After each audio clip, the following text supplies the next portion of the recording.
Hello there. Welcome to Mornings with Ken Rosato. Today is Thursday, January 15th, 2026, and we will take your calls.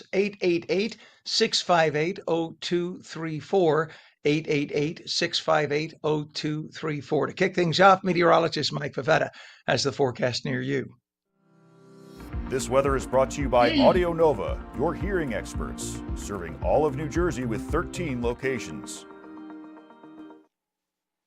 Hey, Mike, we're not too far apart in terms of temperature between LA and New Jersey. Right now, I'm seeing That's that it's right. 46 New Jersey, 56 in Los Angeles, but that's all going to change. Oh, it's going to be a tale of two coasts by the time we get to tonight. I mean, you look at these temperatures in a free fall, Ken. I mean, the number, you look at the forecast and you kind of hear the Wile E. Coyote Looney Tunes, Right. go right down This is the because high right now, right? this Isn't is it going to this go is the down from high. here? This is Right. the high for the day, and then it's just it goes down really, really quickly as we head into tomorrow and even into the upcoming weekend. And there's even some snow now on the table for early Saturday morning for the East Coast. We'll get to that part of the forecast in just a bit. Look at a little bit of rain this morning. Had a few sprinkles last night. Most of the showers are off to our west, moving eastward right now across New Jersey. And if you head out west, it's another dry, balmy day. Those breezes, the Santa Ana winds that have been giving the LA basin a very dry and warm forecast for the last several days, start to relax. But still, a lot of that warmth and dry weather persists across most of the West Coast today. What is the change is that harsh wind chill that slowly moves eastward. We had the 0-degree wind chills in the upper Midwest throughout the last day or so. All of this shifts east, and by this time tomorrow, it will feel incredibly cold with that wind and cold weather. But first, a little bit of rain. It's an upper level system. You saw it on the radar picture. Very light, spotty showers that move through the Northeast today, giving a little bit of that wet weather and potentially some snow up well into the Adirondacks, upstate New York, on the Canadian border. So it's pretty, mild to start, but turning colder quickly as that Arctic air rushes in, and it lasts. That Arctic air is here to stay with reinforcing shots over the coming days. We'll give you the details coming up, Ken, in a few minutes. All right, sir. Thank you very, very much. Again, the temperatures, and it's already the New Jersey temperature in the time since we went on the air in a couple of minutes, 2 minutes. The temperature has dropped 2 degrees by me. Well, of course, I don't have a commercial thermometer here. It's just a house thermometer outside, but nonetheless. So it is 41 degrees Trenton, 42 degrees northern New Jersey. It is 40 degrees in Cape May. We go over to California. We have a temperature of 56 degrees. Nice. But we're watching the temperature, as Mike was saying, starting to plummet now. By this afternoon, you'll feel it. And by tonight, you will really feel it. All right, in terms of traffic, what do we have? Not too much. Even on the East Coast here, we have a disabled tractor trailer, and we'll show you the camera in a minute for the New Jersey Turnpike. That's about it there. Delays on the Turnpike, in and out of roadways, northbound approaching Newark Bay, Hudson County Extension in Newark, about a half-mile delay due to volume.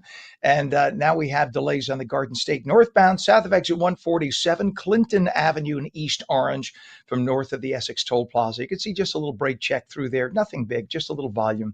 The Hudson River crossings. Holland Tunnel, we are told now, is already 20 to 25 minutes. That's a lot for this hour for the Holland. The Lincoln is 25 to 30. Let's see the GWB upper and lower levels. Do we have a good camera shot today? All right, they're giving us, that looks like the lower level, the extreme right lane. And you can see by that overpass, that usually means if there is traffic there, it's at least 30 minutes. So there's traffic from before there. So you're talking about 35, probably to 40 minutes at tops getting into the GWB or via the GWB into Manhattan. Over to Los Angeles now. We have in Antelope Valley, hit and run. No injuries reported, though. This is by Lowe's Drive. Uh, Also in Baldwin Park, there is a traffic collision. No injuries, but nonetheless causing some brake checking through there. It is 4:04 in the morning. And this is on South State Road, rather 60 West. Over on, let's see, in central LA, we have a traffic collision. 110, I'm sorry, I-10 East by La Brea, by the off ramp. Just be aware of that. Again, just brake checking through there. I will learn all the roads in California eventually. I know some people may say, Ken, I've been doing it as a career for 40 years. I still don't know all the roads. We'll get to it. We will get there. Please bear with us. 5 minutes past the hour. Can you hear me now? The answer for millions of Verizon wireless customers yesterday was no. me. I was one of them. Verizon experienced a major nationwide outage yesterday, disrupting wireless service across a number of states, including New Jersey and New York. Hundreds of thousands, actually possibly even millions of users were affected. Verizon confirmed the problem on social media, saying engineers were working to diagnose and fix the issue. They still haven't figured out, or at least they're not sharing what it was, but service was gradually restored after 9 p.m. Some service disruptions were also reported for other carriers, though much more limited than Verizon's. No word on a cause. The question is, if a bunch of different carriers were impacted, even to some extent, what was this? And we all need to know. There was another shooting last night in Minneapolis involving an ICE agent. Just before 7 local time, agents stopped an illegal alien in his car. He then sped off. He abandoned the car, ran. An officer caught up to him, and as the two were scuffling, 2 other individuals ran out of a building with a shovel and a broom handle and started beating up the officer. Fearing for his life, the officer shot the first suspect in the leg. The man did survive. He is in the hospital. He's an illegal from Venezuela, led into the U.S. by Joe Biden in 2022. The other attackers ran back to the building where they were later arrested. But nonetheless, Minnesota, especially Minneapolis right now, is a powder keg. And you could really thank the local officials there, Mayor Fry and Governor Useless Tim Walz, for not calming the people down. Instead, they are riling them up. Also in Minnesota, a big win for the Trump administration on the immigration front. This is, of course, just days after a woman was fatally shot in a confrontation with an ICE officer there. This week, Minnesota had sued Homeland Security Secretary Kristi Noem to stop what it called the surge of federal law enforcement. But now, a Biden-appointed federal judge denied their request to issue a temporary restraining order that blocks ICE operations. The Trump administration is making yet another big move on immigration policy. The State Department announced it's going to suspend processing for citizens of 75 countries, all nations that hate America, places like Afghanistan, Iran, Russia, and Somalia. The administration says people coming from these 75 countries are more likely to go on welfare when they get here. And that's based on stats of hundreds of thousands of previous people from those countries. The State Department, by the way, put out a statement saying this will bring an end to the abuse of America's immigration system by those who would, quote, extract wealth from the American people. Our rules say if you're going to come here, you have to show an ability to earn an income, that you come here with a profession. We are not obliged to take anybody who wants to come here to come here. We don't have to. We can pick and choose. So people say, oh, but they're poor. They need a helping hand. Well, let Lithuania do it. Who says we have to do it? Because by us doing it, that means you and I have to work twice as hard for the other person. We're not obliged to do that. Let them do it in the country they're in. Meantime, a separate notice went out to U.S. embassies saying that anyone who wants a non-immigrant visa must be screened for the possibility that they might seek public benefits. So if it looks like you might need welfare, please don't come. Iran has shut down airspace over the nation, fearing a possible air invasion by the U.S. forces. Meanwhile, Iran's nationwide anti-government protests have seen a massive crackdown by security forces. The death toll estimates now exceeding 2,500 people, according to human rights groups. The protests began in late December over a collapsing economy there. Their dollar, which is called the rial, is basically worthless. You can't even buy bread with it. It expanded into larger anti-Islamist regime demonstrations. The Iranian judiciary has been fast-tracking trials and executions for detainees, despite international outcry and threats from President Trump, who reiterated support for the protesters. Some U.S. military members have been ordered to leave key bases in the Middle East as tensions continue to rise. I'm just curious, Pam, do we have the shot of the map of Iran showing all the planes around it? That should have been with this cluster. We may or may not have it. I'm not sure. But this, all right, this demonstrates, of course, the one shot we actually need. This demonstrates the airspace around Iran being shut down. And it is no secret that California Governor Gavin Newsom might be running for president, but there's a tax battle heating up that could be complicating things for him. There's a proposed billionaires tax in La La Land that would literally take from the rich to help the poor. And it's being pushed by a large healthcare union that's connected to the SEIU. There would be a one-time 5% tax on the assets of billionaires. And the union says that money would cover all the federal funding cuts to health services for lower-income people that were signed last year by President Trump. In reality, there were no funding cuts. It was the amount of funding increase of spending that was reduced. So in other words, the year before you would have gotten $1 billion in the program. We then plotted out that you would get 1.5 billion this year. Okay, let's reduce it to 1.2. You're still getting a $200 million increase. It's just not a $1.5 billion increase, but the liberals call that a spending cut. So as we said, take from the rich, give to the poor. Some famous tech billionaires have already fled California in anticipation of the tax. Elon Musk took his $750 billion and moved to Texas. And the founders of Google, Larry Page and Sergey Brin, have started moving all of their money to Florida. Hey, can women get pregnant? Yes, they can. Can men get pregnant? Well, that was a question that was asked 19 times and never answered. Senator Josh Hawley asked a medical doctor a simple question yesterday. Can men get pregnant? Hold on, folks. Here's part of the exchange. Can men get pregnant? That's a yes or no question. It really is, I think. I think you're trying to reduce the complexity of a lot. I'm not. I'm trying to get, it's not complex. I'm trying to get to an answer, and I'm trying to test, frankly, your veracity as a medical professional and as a scientist. Can men get pregnant? I think you're also conflating This is male extraordinary. female with No, I'm not conflating male and female. They're two different things. There's biological men and there's biological women. And I want to know, can men get pregnant? What you were talking about is biological. You're not going to answer my question, it sounds like to me. Biological males. This isn't hard, doctor. Can men get pregnant? Yes or no? Again, I would be more than happy to have a conversation with you that is not coming from a place of trying to be polarized and push. I'm not trying to be polarizing. I'm trying to ask, I think it is extraordinary that we are here in a hearing about science and about women. And for the record, it's women who get pregnant, not men. And for the record, she's an OBGYN. That's an OBGYN. This went back and forth for 5 minutes. Doc never could answer the question. I wonder what she would have answered if a woman with a penis approached her and said, I need a hysterectomy. Could you give one? Idiot. And check this out. A man in Cocoa Beach, Florida saves a day when two toddlers wander out in the middle of A1A, a busy highway. John Brittingham was driving southbound on A1A Sunday afternoon in South Cocoa Beach. He saw the two toddlers running onto the highway. He scooped them up, figured they had to belong to a nearby house. First house he approached had the front door open.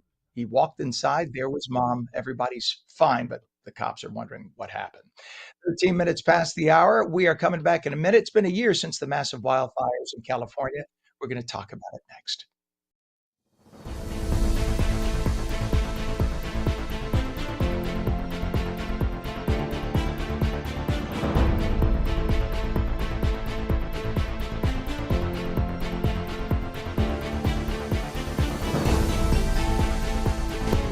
At AmeriHealth, we understand what's important to you. It's why we offer some of the lowest cost health plans in New Jersey, with access to one of the state's largest networks of doctors and hospitals. Plus, with free 24/7 virtual care, you can see a doctor anytime and anywhere. And we're committed to giving back to help make a difference in our communities. Learn more at AmeriHealth.com. A health plan for everyone.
And welcome back to Mornings with Ken Rosato. It is Thursday live in New Jersey and New York. And now we welcome our good friends in Los Angeles at 15 minutes past the hour. We'll take your calls at 888-658-0234. 888-658-0234. Meteorologist Mike Favetta has a forecast near you. This weather is brought to you by Audio Nova, your hearing experts, serving all of New Jersey with 13 locations. All right, Mike, the temperature's already plummeting in New Jersey. We're down a degree in the last hour or so here, but I see Los Angeles hanging tough at 56 while it's 41 in New Jersey. Yeah, we're going to see those numbers get very cold across most of the East Coast over the coming hours because that's it. The cold front has arrived. You can see it drawn in the clouds with a lot of those showers just off to the western half of New Jersey, moving eastward. And now that westerly wind takes over, just shoving the cold air down our throats in New Jersey over the next several days.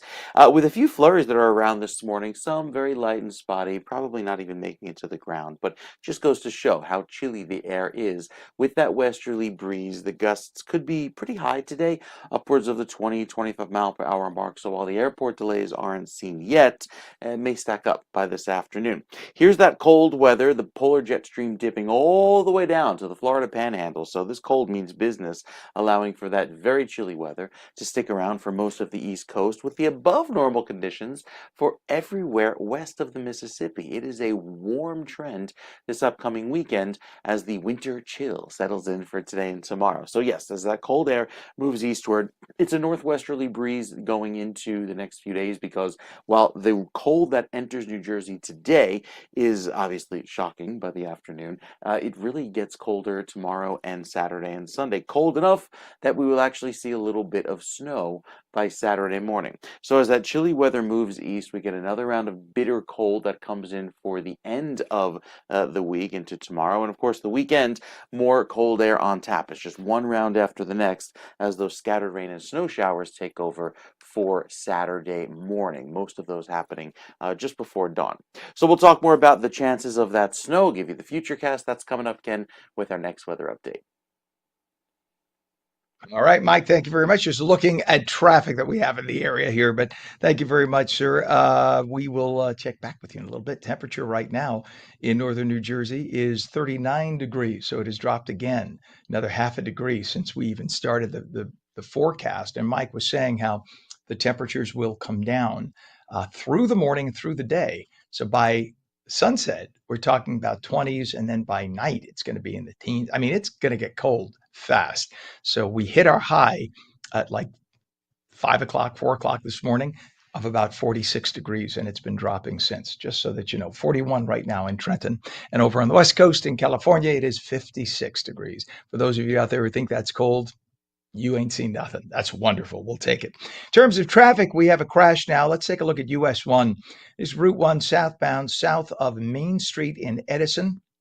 The right lane of 3 lanes now closed. So you can see that off to the right there where that is. Just a mess as people are trying to make their way through. We also have some traffic now on the Turnpike 95. This is up north near Route 4 in Fort Lee. The right lane is blocked, and but it's not causing massive problems right now. We see that it's a disabled tractor trailer causing that. Some rubbernecking through the area. Delays on the Turnpike Eastern Spur northbound exiting at 16E, which is Route 3 Lincoln Tunnel in Secaucus due to volume there. And we take a look at the Hudson River crossings. The Holland Tunnel right now is about 15 to 20 minutes across. The Lincoln is 25 to 30.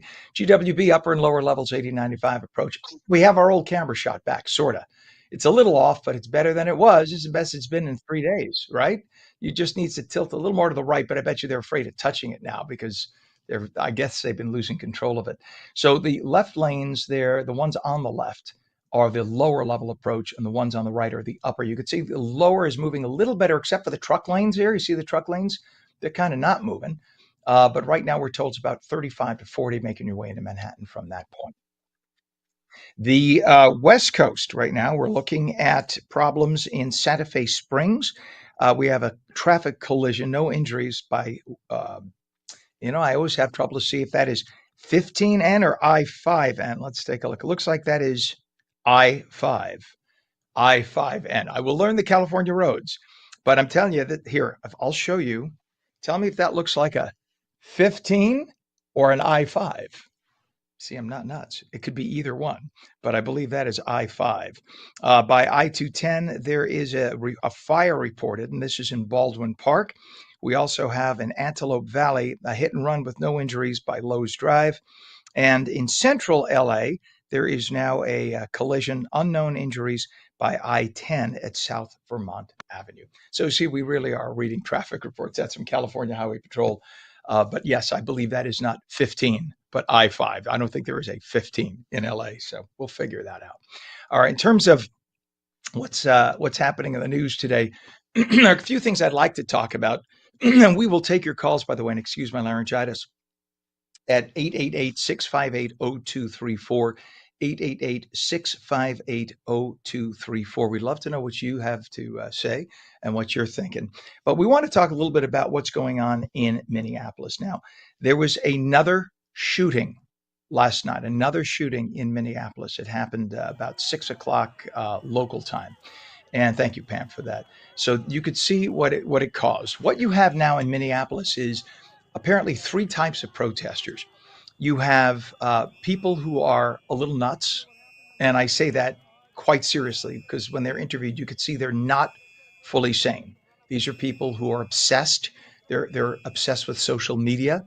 They're on nonstop, and they get taunted and pushed by their friends. Such was the case, as we now find out, of the woman who was shot dead by the ICE agent the other day in Minneapolis because she struck the ICE agent with her vehicle. We now know that that ICE agent suffered internal bleeding. So all the people on the left have said, oh, he didn't get hit. I didn't see him getting hit. It's a lie. Well, now the hospital confirms he was struck in the torso. He had internal bleeding in the torso. And had they not treated him, there's a very good chance that he could have bled internally to the point of something very dangerous, like potential death. So yes, he was struck hard enough to be bleeding internally. That isn't what Mayor Fry said. Mayor Fry said, I've seen people get hit in the leg by the refrigerator harder. No, Mayor, he wasn't just hit in the leg, he was hit in the torso as well. And he has internal bleeding. All right. So she was trying to evade the orders of the ICE officers. They told her to stop and get out of the car. And her lesbian girlfriend screamed, hey, babe, take off, take off. And that's when she gunned it and didn't care. She had no regard for human life. If she killed somebody with her vehicle at that point and it wasn't an officer, that could be reckless vehicular homicide. So it doesn't matter if she had the wheels turned a certain way. You are the one in control of the vehicle.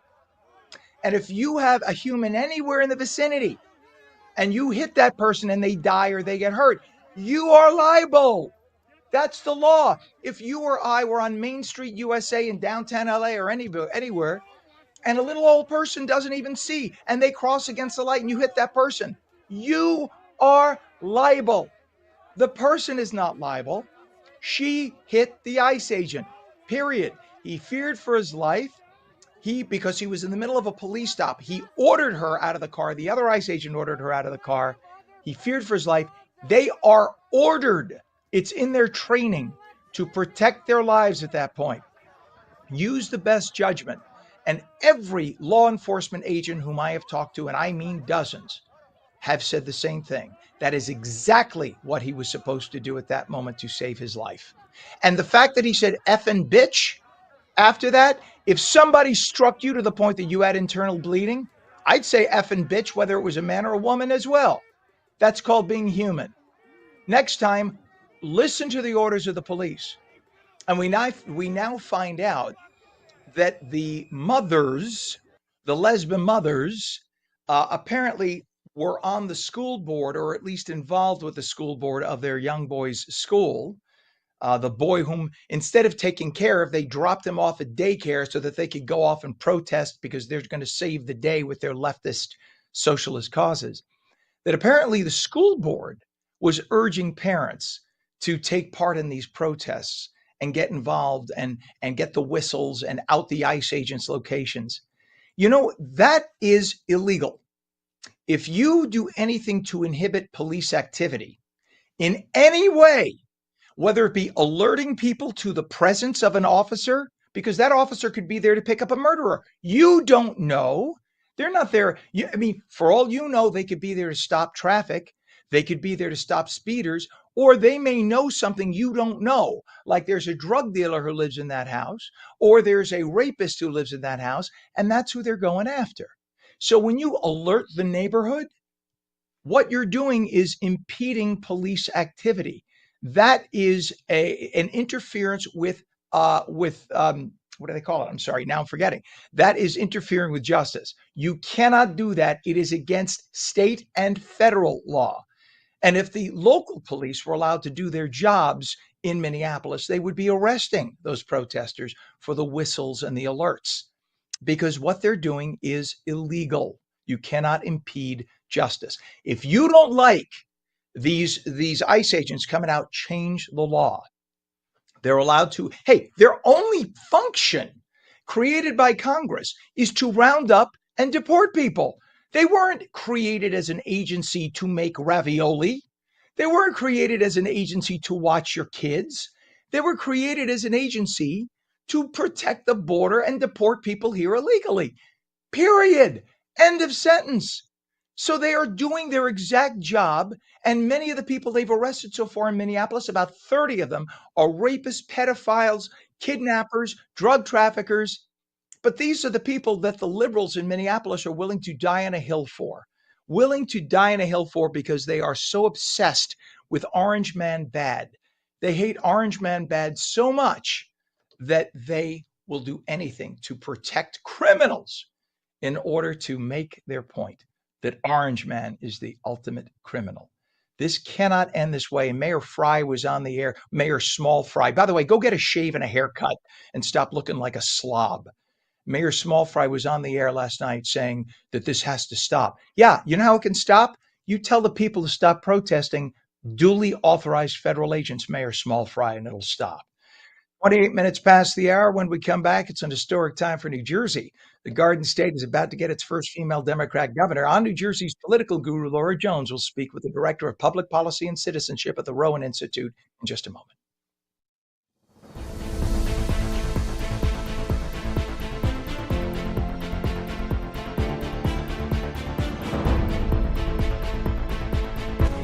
At AmeriHealth, we understand what's important to you. It's why we offer some of the lowest cost health plans in New Jersey, with access to one of the state's largest networks of doctors and hospitals. Plus, with free 24/7 virtual care, you can see a doctor anytime and anywhere. And we're committed to giving back to help make a difference in our communities. Learn more at AmeriHealth.com. A health plan for everyone.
Play it like the New York Sirens. Live in the spotlight. Etch your name in lights. Embrace the noise. And when it calls you, turn it up. Get louder. Play it like they'll hear us everywhere. Because this is our team. New York Sirens. Play it big.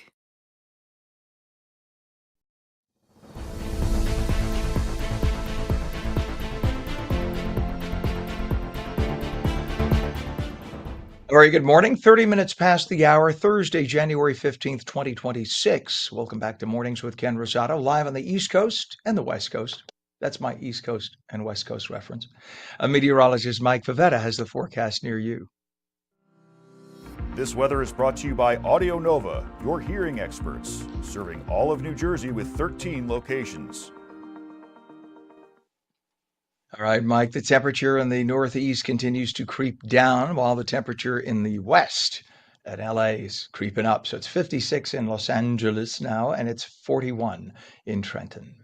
We got a warm and sunny weekend out west. Isn't that nice? It's a cold and a harsh weekend out east with, like you said, the temperature in a free fall over the next several hours. The cold weather upon us thanks to that front that's moving on by, providing a little bit of rain, bits of rain here and there throughout this morning. But out west, we are dry, spreading all the way into the Midwest as that clear sky takes over and provides us with nothing more than some dry weather this afternoon. So here's the light rain that came through early this morning. Some of it even is extending down the shore. There could be a few rogue snowflakes mixed in as all of this pulls away because the cold air is now crossing the Delaware and that frigid weather is on the way. It was the system that moves across the upper Midwest that stays to our north and stays in the northeastern part of the U.S. over the next several days. But look at this cold weather that keeps on pushing through. We're dry going into tomorrow. So starting off late tonight, early tomorrow morning, we stay clear. But there's another system that comes up the coast and gives us just a little bit of snow early Saturday morning. It may accumulate to a few inches during the early morning hours on Saturday. That clears out by Sunday. We're back to the sunshine with a system offshore. And then as we head into Monday, another round of cold weather comes in with that reinforcing shot of clear air.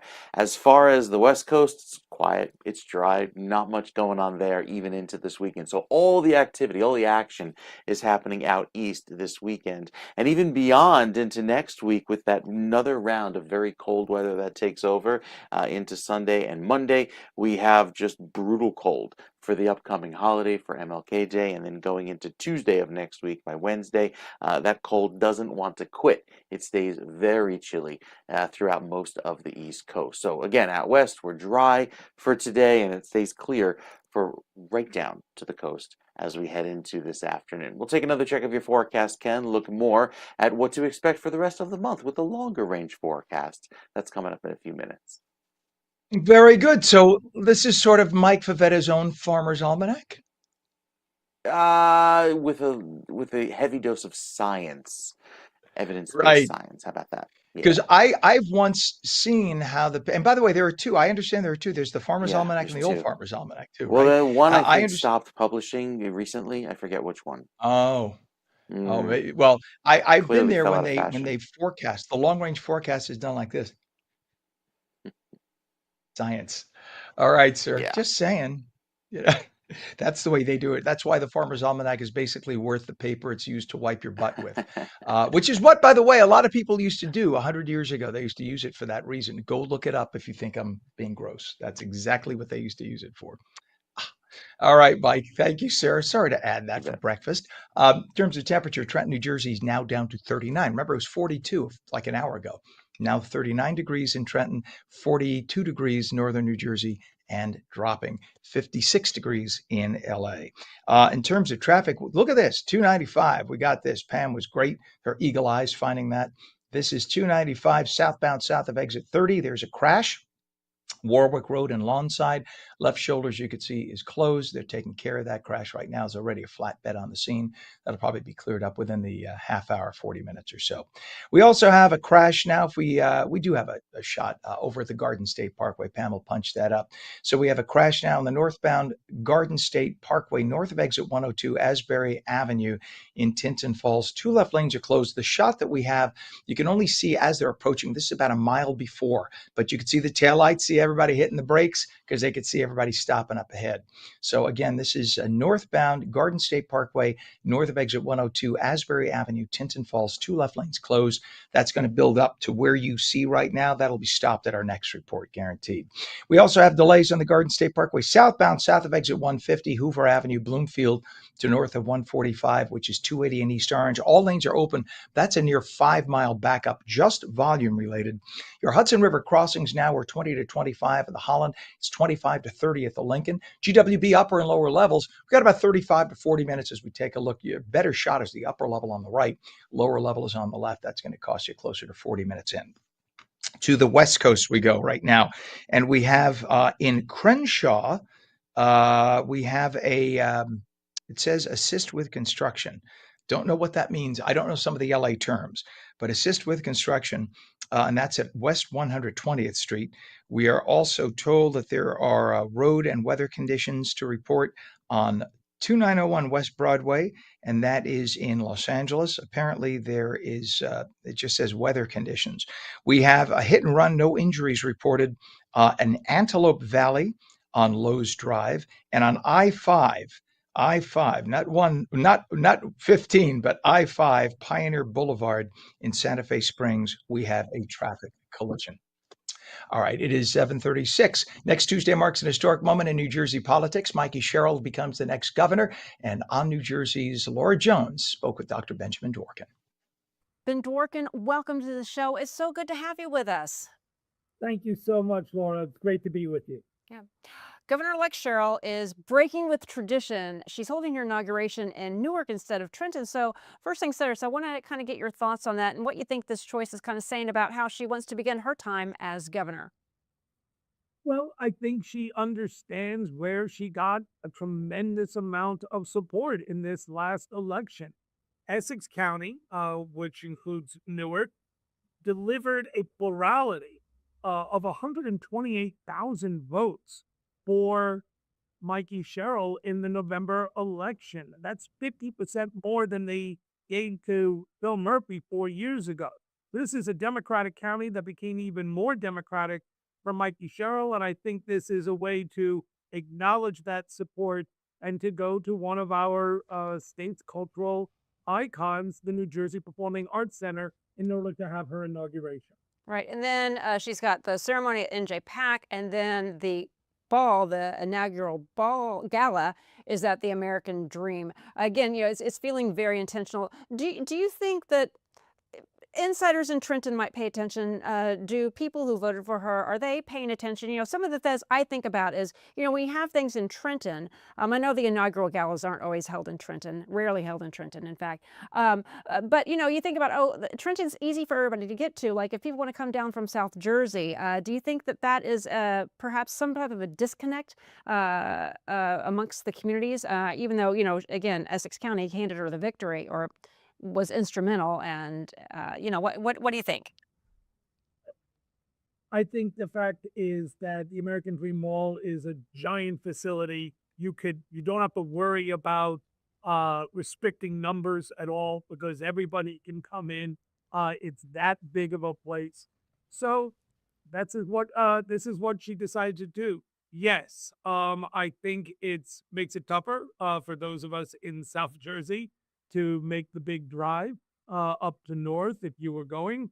But I'm not sure any regular person who's not really involved in the campaign, or in this case, the Democratic politics and the incoming administration, is really going to care one way or the other. All right, so let's talk a little bit about Mikey Sherrill, his becoming the second ever woman elected as governor of New Jersey and the first Democrat female to hold office. So can we talk a little bit about the milestone it means in terms of representation and changing expectations in state leadership? Look, I think it's going to be both challenging and exciting. It's exciting because I've got 3 daughters, and they're now going to know that they can see that women get elected. Women can run this state. So it's certainly an inspirational moment for a lot of people. And it looks like, hey, the doors are open regardless of your gender. I think it's going to be challenging for the new governor because, well, for a couple reasons. Being a woman is just part of it. But the Democratic-controlled legislature is very male-dominated, and we're going to have to see how that, whether there's any tension between the incoming administration and this very male-dominated institution that she's going to have to work with in order to pursue her agenda. Yeah, right. The last female governor, Christy Todd Whitman, she had a no-nonsense approach with the state legislature. I covered it, and it was very interesting, fascinating to watch the dynamics. Mikey Sherrill is very different from Christy Whitman. But again, as Mikey Sherrill is stepping into office, what do you think her biggest priorities are going to be? Like, we know what she said on the campaign stump about the first thing I'm going to do in office, but I want to move past that rhetoric and really talk about the priorities and the reality of what it's going to be like. Well, from a strictly logistical standpoint, our priority right now is to fill out her team.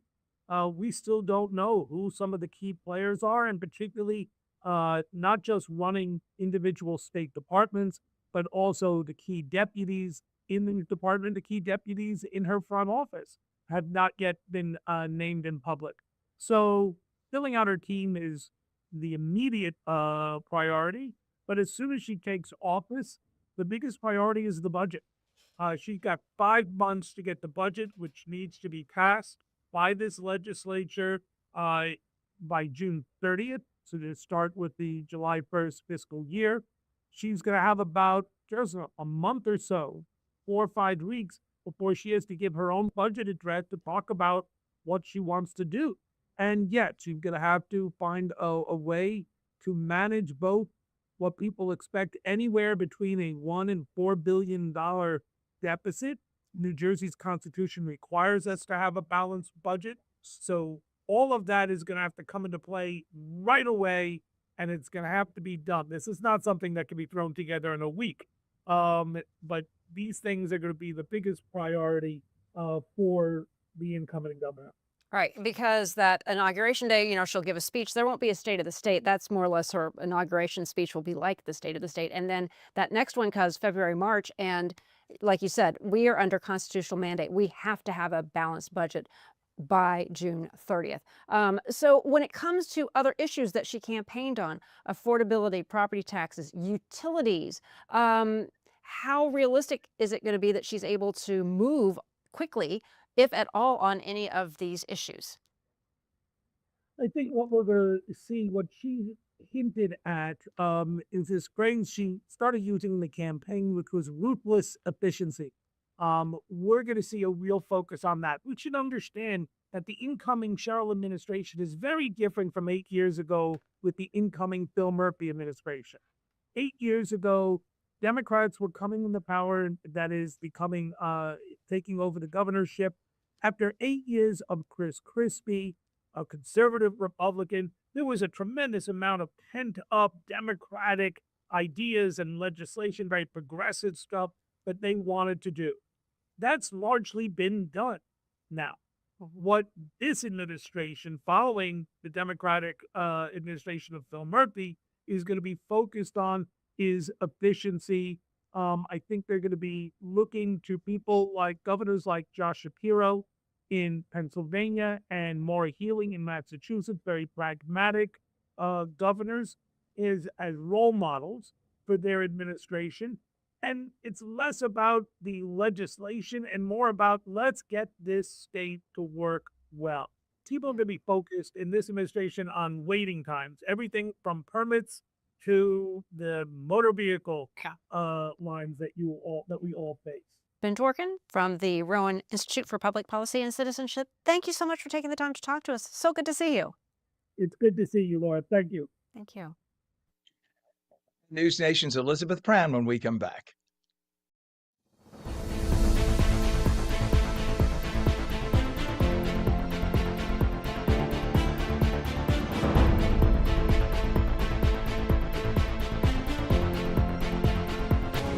At AmeriHealth, we understand what's important to you. It's why we offer some of the lowest cost health plans in New Jersey, with access to one of the state's largest networks of doctors and hospitals. Plus, with free 24/7 virtual care, you can see a doctor anytime and anywhere. And we're committed to giving back to help make a difference in our communities. Learn more at AmeriHealth.com. A health plan for everyone.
Play it like the New York Sirens.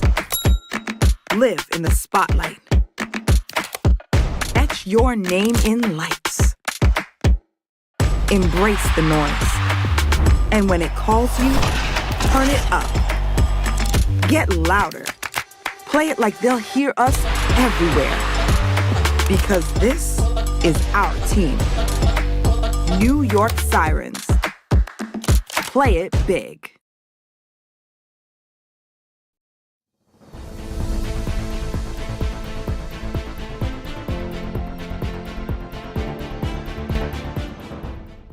And welcome back to Mornings with Ken Rosato. 45 minutes past the hour. We'll take your calls at 888-658-0234, 888-658-0234.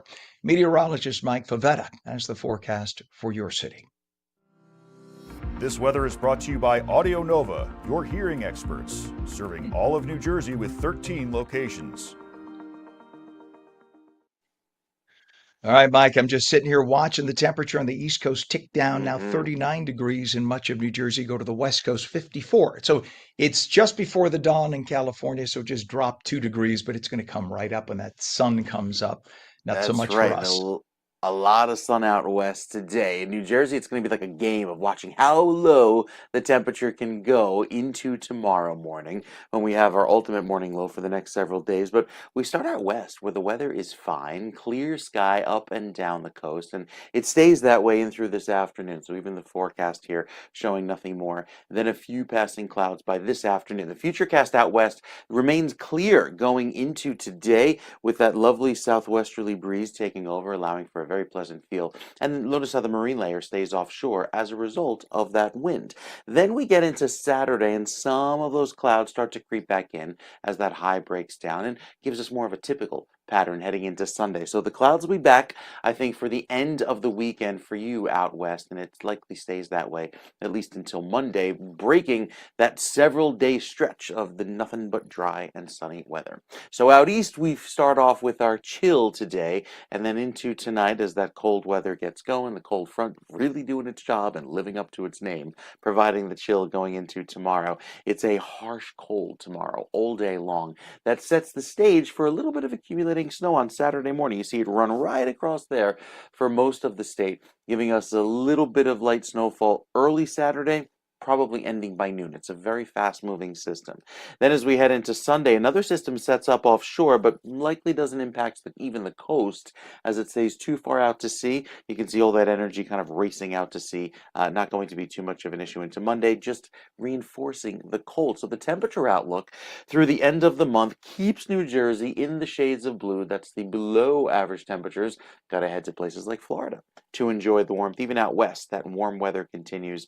And then right through January 25th, we have equal chances of seeing some dry weather out in the Midwest, but here in New Jersey, likely see a little bit better chances for some wet weather as our drought continues in New Jersey. It's been going on at least since the end of summer, so that abnormally dry condition spreading across much of the country, except California, the little outlier, staying a little bit wetter than average over the last several months, Ken.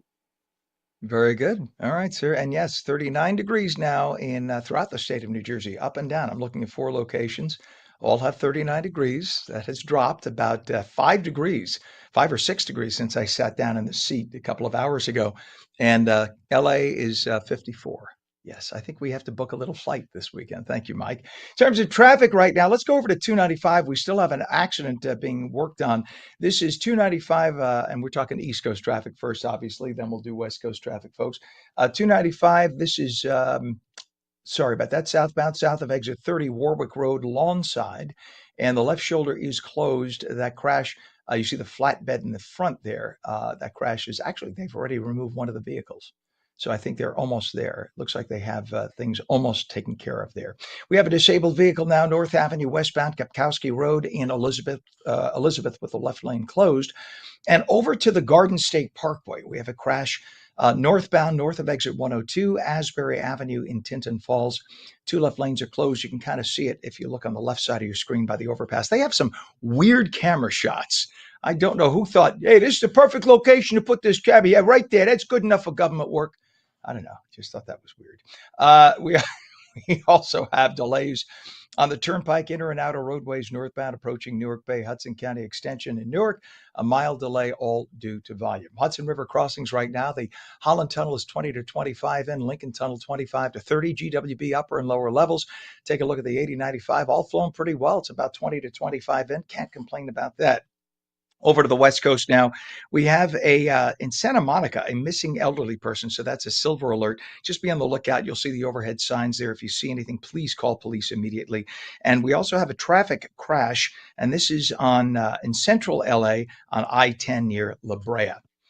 It is 51 minutes past the hour. News Nation's Elizabeth Pran is a wife, a mom, and host of the Raising America podcast. She joins us today to talk about Tuesday's Supreme Court hearings of two cases involving trans women, i.e. biological men, participating in women's school sports, and recent decisions allowing bans on so-called gender-affirming care for minors in Tennessee. We say good morning, Elizabeth. Good to have you on. Ken, I can't wait. I can't believe I get to be with you in person. This is lovely. Hey, as you talked about being a mother, talk about triggering, right? This particular story when we're talking, and when you take a step back, if the Supreme Court makes, which of course we'll have to wait till spring, early summer, a very narrow ruling, that could be different. But the Supreme Court is the law of the land. They don't always make narrow rulings. So are we redefining Title IX, right? As a mother, I have this conversation with my daughter all the time. If I were to compete against my husband, let's say, who was a professional athlete for 15 years, he's in the 90th percentile of his height and weight. I'm like an average size woman. The fact of the matter is there's really no competition there. So when I look at my daughter as a parent, I cover these stories and I hear both sides and I have empathy, right? I have a pulse. I'm a human. But at the same time, are we raising children to conform to society, or are we telling children that the whole society has to conform to them? A colleague of mine, Leland Vitter, wrote a book, Born Lucky. He was born with autism. His dad said, I'm gonna have you really figure out how to survive in society. Society is not going to conform to you. He's a primetime news anchor. He's a good friend of mine. I couldn't be more proud of his work, but he didn't grow up making society adjust to him. So it really is a broader story for me, right? I know I'm taking a huge macro view here on this one. Well, no, I think you're nailing it. And what is the point of having a boys' room and a girls' room, or having a men's changing room and a women's changing room? What is the point if anyone could just feel whatever they are and just do it? As I've said, I had this conversation with my surgeon the other day. I've had many surgeries for a whole bunch of things, none of them for gender reassignment, by the way. And the other day I said, what would happen if I went into my doctor? I pointed to him and I said, you know what? I'm not identifying as having a left arm. I'd like it removed. And I demanded you remove it. He said, well, if I went ahead and removed it, I'd probably lose my license. I said, why? Why is it okay to have my penis removed? Because I feel that, but it's not okay for me to make a decision about myself to have my arm removed.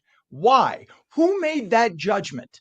Because there was a point when the American Psychological Association said that gender dysmorphia and gender dysphoria, they're two different things, but in the same plane, that they were a disorder. It was a disorder. So since when do we act on disorders by doing surgery? And in this case, this is just ridiculous. At what point do we say, okay, enough is enough? You may feel you're trans, but we will no longer feed into your insanity. And I'm sorry, I don't mean to be mean. I'm a gay man. I'm talking as a gay man, so you could send all your emails to me. At what point do we say, okay, we have to stop pretending there are big pink balloons behind us and wake up to reality? You were born with a penis. You have an Adam's apple. You have big hands. You are biologically a man. You do not belong in the biological women's locker room. Now, Ken, if you want to go through menopause, we could do that together. I'm going to invite you to that. I would love you to join me. I'm just starting the journey. I had this conversation with Jillian Michaels. She was on the show because she has a son and I have a son. So let's say our son comes to us and says, I want to wear a dress to school. You're not hurting anybody. You're not impacting anyone's day. You might be making someone a little bit uncomfortable. But if my 8-year-old son says, I want to become a girl, that's where I say, okay, well, let's say my daughter came to me and said, I'm really fat. I'm going to stop eating. Oh, do I reinforce that behavior? Do I say, you know what, you are fat. Why don't you go throw up after you eat? That's not what we do when people are, we may validate them, but then we guide them through, hey, you know, you're suffering from body dysmorphia. I'm not going to let you starve yourself to death. So we're talking about young people who are, why are we making life more complicated than it needs to be? We're telling boys and girls they have to be something that I picked up a book from Barnes & Noble. It was the Gay BCs. And it was all of these different words, not apples, bananas, and carrots, but all of these gender affirming words when it comes to reading. Why aren't we teaching them how to read? Why aren't we teaching them how to figure out financial literacy? Why aren't we figuring out proper grammar? There's new grammar. There's new studies that kids can't even read these days. But instead we're focusing on things like this, or changing your gender, or playing in a different sport, or playing in sports, in girl sports or boy sports. Just keep it simple. Keep it simple for the kids. They have enough going on. Right.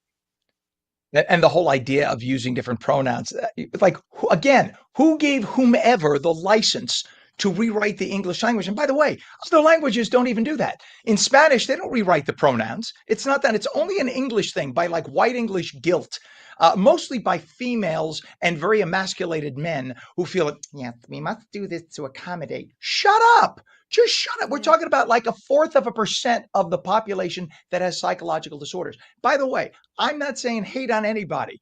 Love your friends, love your trans people. I love them too. I have dozens of friends who are trans, being gay, tons. That doesn't mean I have any disrespect for them. I love them very much. But I'm saying the minute you come and tell me how I have to live my life, the minute you tell me I have to let my daughter stand next to a naked man in a locker room, that's where I draw the line. No, because now you're imposing your values on the rest of us. And that's where it's got to stop. We got a minute left, Elizabeth. You got to tell me about your sourdough coming up on the Raising America podcast. Listen, I know you're probably laughing. We're doing that next week. We're doing a fascinating story this week about a brain scan. I had my brain scanned by Dr. Amen. He scanned like 250,000 brains. And so it was really fascinating behind the scenes. He's working with the White House on this brain revolution. Next week, we are tackling sourdough, Ken, because it is trending all over the internets of the world. Everyone is talking about sourdough. Why is it such a big deal? We're going to dig deep. We're actually talking to someone who's written books about it. So have me on next week, if you will. We can talk all things controversy. And if I bring in some fermented bread, I'll only take up 30 seconds. Done. You get Brown from News Nation and the Raising America podcast. Have a wonderful day, my friend. We'll catch you next week. Right. And for those of you on the West Coast, keep watching on LACA. On the East Coast, on New Jersey Mornings is next. Have a great day.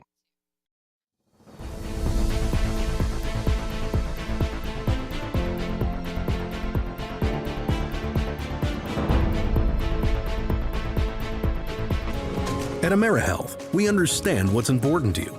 It's why we offer some of the lowest cost health plans in New Jersey, with access to one of the state's largest networks of doctors and hospitals. Plus, with free 24/7 virtual care, you can see a doctor anytime and anywhere. And we're committed to giving back to help make a difference in our communities. Learn more at AmeriHealth.com. A health plan for everyone.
Play it like the New York Sirens. Live in the spotlight. Etch your name in lights. Embrace the noise. And when it calls you, turn it up. Get louder. Play it like they'll hear us everywhere. Because this is our team. New York Sirens. Play it big.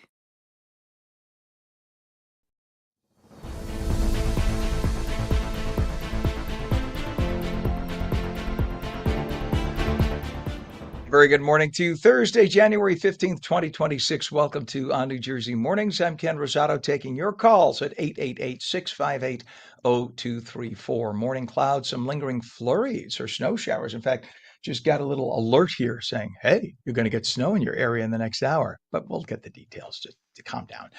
Becoming partly cloudy and windy. Highs this morning are dropping. So this morning's highs in the low 40s. We'll get down to 30 through the day and then very cold tonight. Meteorologist Mike Favetta has a check of the Garden State forecast. This weather is brought to you by Audio Nova, your hearing experts, serving all of New Jersey with 13 locations. All right, Mike, I like how these lesser apps try to alert me that it's about to snow in my neighborhood. But you were talking about the chance of snow, a little flurry here or there. It's not like it's a shock. Right, correct. Northern New Jersey could have a little flurry this morning. Something so brief you blink, you miss it. But it's the cold that is here to stay, and that will kind of get you if you're not prepared, especially with temperatures that are starting off not too terribly harsh. We're actually above our normal afternoon high right now, but this does not last for long, especially with that gusty wind already making it feel like it's below the freezing mark up in Sussex, 37 down toward LBI. Wind gusts right now, pretty breezy, especially in the southern part of the state toward Millville and Medford. You are starting off your day with those gusts over 30 miles per hour, and it's already feeling colder in places like Mount Holly and Camden, where we're 7 degrees colder than this time yesterday and dropping quickly. So here are those quick passing flurries and flakes Ken was talking about. Northern New Jersey, you might run into one. Most of the southern half of the state stays dry for the remainder of the morning.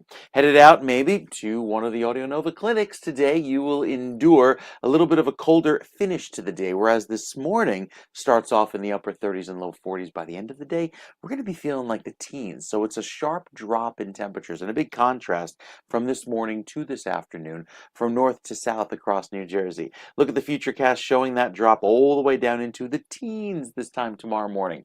Not a wind chill. This is actual air temperature tomorrow morning at this time, down in the teens, barely making it back to the freezing mark and feeling very cold all through the afternoon. Then we head into Saturday morning and look at the snow that briefly sets up quickly early Saturday morning, races out of here as fast as it starts. It's a very, again, quick system that does not provide much in the way of accumulation, but it could put down a quick coating early Saturday and then moves on by. Sunday should stay dry as our next system stays offshore. You start to see that here develop offshore and really just miss New Jersey. I think maybe a few flakes down the shore, but beyond that, most of the state stays snow-free into the end of the day Sunday. So it's looking cold, it's feeling like winter, and certainly looking that way through this weekend with the chilly weather remaining and returning for at least the next week. We'll time it out with your complete weekend forecast, Ken, coming up in your next weather update. All right, Mike, thank you very much. And we have 41 degrees now, northern New Jersey, 37 in Trenton, and it is going to get cold. Temperatures dropping from here. In terms of traffic, what we have now is in Elizabeth. We have a disabled vehicle, North Avenue, westbound by Kapkowski Road. We have a crash that we reported earlier on 295. That has been cleared in Lawnside. Now delays at the Hudson River crossings. The Holland Tunnel, if we take a look right now, you can see the approach on 139. Kind of on the heavy side. We're told right there it's about 25 to 30 minutes in. Lincoln Tunnel is about 30 minutes in as well. And your GWB approach, upper and lower levels, 80, 95. Not as badly as it has in other mornings. We take a look right now as we punch up that cam, and you can see it's flowing pretty well. 20 to 25 minutes in, a good way to go. Well, there was another shooting last night in Minneapolis involving an ICE agent just before 7 local time, 8 Eastern. Agents stopped an illegal alien in his car, but he then hit the gas, took off. He was followed by the ICE police, and then he abandoned the car and ran. An officer caught up to him, and as the two were scuffling, two other individuals ran out of a building with a shovel and a broom handle and started beating the officer senselessly. Fearing for his life, the officer shot the first suspect in the leg. That man survived and is in the hospital. He is an illegal alien with a criminal past from Venezuela, led into the U.S. by Biden in 2022. The other attackers ran back to the building and they were later arrested. Can you hear me now? The answer from millions of Verizon wireless customers yesterday was no. Verizon experienced a major nationwide outage yesterday, disrupting wireless service across a number of states, including New Jersey and New York. Hundreds of thousands, possibly even millions of users were impacted. Verizon confirmed the problem on social media, saying engineers were working to diagnose and fix the issue. Still haven't said what is the cause. That's the big question, so we'll try to find that out. New Jersey's business community came together to celebrate the leaders driving the state forward. BINJE honored its 2026 Power Players, executives, entrepreneurs, and innovators making an impact across the Garden State. Among those recognized were On New Jersey's Lisa Marie Falbo and Media First Group's Gerald Diambra, the people who bring you this channel. Lisa was there speaking with honorees about what it means to do business in New Jersey and what they hope to see in a pivotal year ahead. Binge is doing big business here at the Heldrick Hotel in New Brunswick. We're here honoring their 2026 Power Players. Let's check out some of the deserving honorees. Binge, a print and digital media platform that covers businesses and politics in the state of New Jersey, celebrated its 2026 Power Players, a diverse group of leaders representing industries across the Garden State.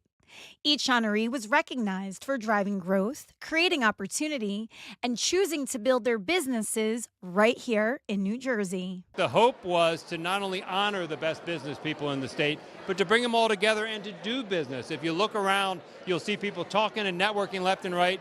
That's what we want to do. That's what Binge is about, bringing the business community together to do good things for the state of New Jersey. I saw you listening firsthand. I mean, you have the entire room telling you like their wish list for the new and you're so nice and you take the time to listen and respond. How do you do that? Well, no, it's because we care. This is our time to serve New Jersey. And the only way to serve New Jersey is to listen to New Jersey and partner with people that are already doing great things. So that's what this administration is all about. We asked honorees how it feels to be recognized and why New Jersey continues to be a powerful place to do business. When I look down the list of everybody that Binge has honored, I don't know how I made it. So to be included in such a prestigious group of individuals is a real honor. We are almost 30% of the New Jersey population, and we are here to represent a lot of mid-size and small businesses. It's unbelievably wonderful, and I'm very appreciative to Binge. It's an incredible honor. It's all the effort of my team to make me look good, and so I'm proud of that. With 2026 shaping up to be a milestone year, including a new gubernatorial administration under Mikey Sherrill and the region preparing for the World Cup, many also shared their hopes for what's next. So this year will kind of kick off at a very exciting time. When we're done, we will have built 1.5 million square feet and invested $2.2 billion in innovation in New Jersey, which will hopefully drive the economy into the next generation. I just hope that everybody engaged takes the advantage that it's the world's game on the world stage, the Northeast of America, and we have such opportunity as businesses to all be engaged in different ways. I think we have such an amazing opportunity to tell the New Jersey story to so many domestic and international visitors. Prosperity, that's the greatest wish that I can have for everybody, for all of the citizens. I really do believe that this is a fantastic state. I believe that we have an opportunity to make sure that we stop going to our corners and come to the center and try and stay focused on what matters to the largest number of people. The ecosystems that are interconnected in New Jersey are all helping each other, from startups to banking to industrial businesses, higher education, and we're seeing this ecosystem come together to help each other grow and prosper, and there's a lot of great things on the horizon. So we're happy to be Jersey boys and here tonight. As conversations continued and connections were made, one thing was clear. New Jersey's business community is looking ahead with confidence, momentum, and purpose. For On New Jersey, I'm Lisa Marie Falbo. Good group of people. We've had many of those people on this very show, all excellent, proud that they are part of New Jersey. It is 8:10 right now. New Jersey's Department of Education looking to take over the Lakewood School District. A New Jersey Superior Court appellate ruling found that Lakewood students suffer from what they say is constitutional deprivation because of challenges involving finance, curriculum, and special ed issues. The NJDOE's filing points out years of attempts to support the district just didn't help. Police in Hillsborough say they've arrested 35-year-old Priya Tharsini Natarajan after her 5- and 7-year-old sons were found dead in their home. His father found them and called 911. They were pronounced dead at the scene. Natarajan was charged with 2 counts of first-degree murder and unlawful weapon possession. A big fire in an Atlantic City high-rise sent people running to the streets. The blaze broke out early yesterday at Brighton Towers, affecting a number of floors. One police officer treated for smoke inhalation and released. Everyone else got out safely. The investigation into the cause of that fire continues. New Jersey's highways seem to have gotten a tiny bit safer in the last year. Traffic-related deaths were down 16% year to year. Pedestrian fatalities dropped 24% and motorcycle deaths fell 40%. Officials say it's because of enforcement and better driving education, whatever that means. In reality, as illegal aliens have been rounded up or self-deported, a number of categories have seen improvements, including murders, rapes, and highway deaths. But liberals in liberal states don't like to point that out. Think that President Trump's approval rating is down? Well, think again. Trump's approval rating at this point in his second term is higher than either Presidents Obama or Bush. The Real Clear Politics average has Trump at 43.8% right now. Bush at this same point was at 42.7%. Obama, he was in 42%. So you ask most people, though, and they'll likely say Obama was one of the most popular presidents ever, courtesy the mainstream media, who constantly tout him as the second coming of Christ, which he was not. Coming up on 18 right now, we have 41 degrees. When we come back, popcorn, like you've never tasted it before. We'll tell you about that. Morning clouds, some lingering flurries here or there, a few people getting a flurry. Becoming partly cloudy, windy later, highs this morning in the upper 30s, falling to 30 through the day, then very cold tonight. Meteorologist Mike Favetta returns with a full Garden State forecast, and we'll take calls at 888-658-0234. You're watching on New Jersey Mornings. Don't go away.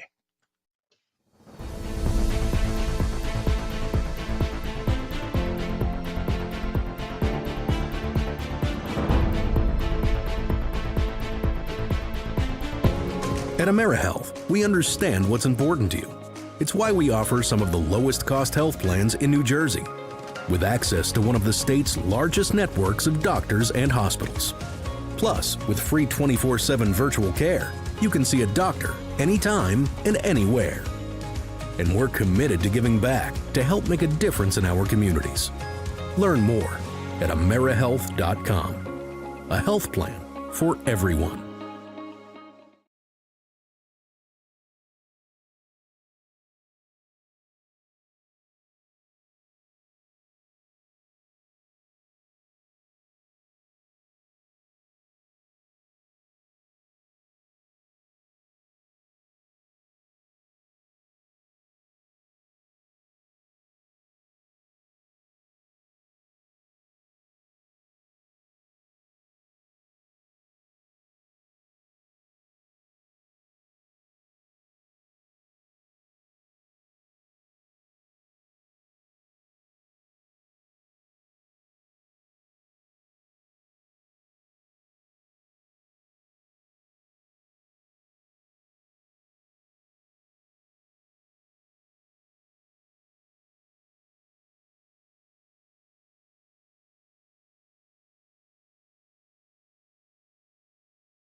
Play it like the New York Sirens. Live in the spotlight. Etch your name in lights. Embrace the noise. And when it calls you, turn it up. Get louder. Play it like they'll hear us everywhere. Because this is our team. New York Sirens. Play it big.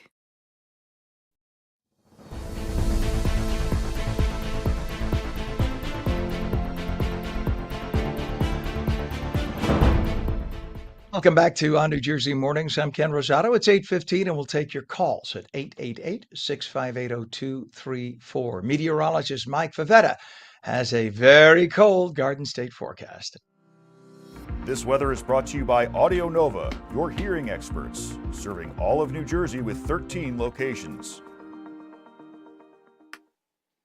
All right, Mike. So I'm seeing the temperature drop all over the place here. It's I could feel it in my bones already. And yes, I peeked outside. We had a few flurries here in northern New Jersey. Oh, there you go. Yeah, a few flakes as promised early this morning. It doesn't last long though. The rest of the day turns clear and gets very cold. So this is the cold front doing its job, squeezing out every last flurry and every last bit of moisture there in northern New Jersey, allowing for the temperature to drop quickly. So what you see here is basically the midday temperature, right around noon, as the temperatures hit their high for the day already and are in a free fall into this evening. So we will be well into the 20s by later on this evening, especially when the sun sets. Cold weather prevails and the gusty winds get going into this afternoon.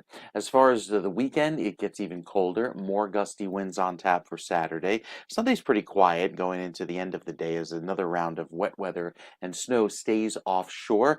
Maybe Monmouth and Ocean County gets clipped with it later on Sunday afternoon. But beyond that, it's all about the cold air first in play, and that's what gets going throughout this afternoon.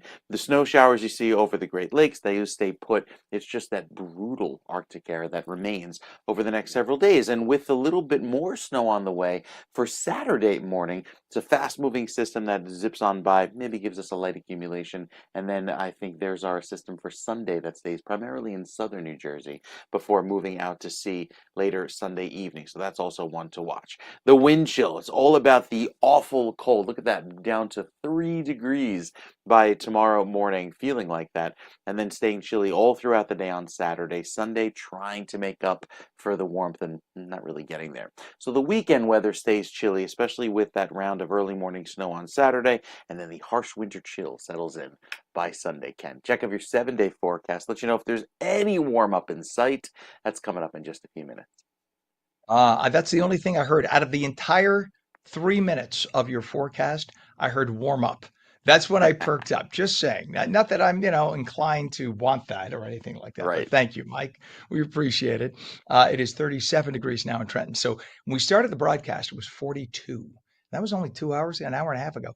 42 degrees, and it's dropped to 37. And as Mike said, it's going to get down 29, 28, like that by the late afternoon. So it just keeps ticking down little at a time.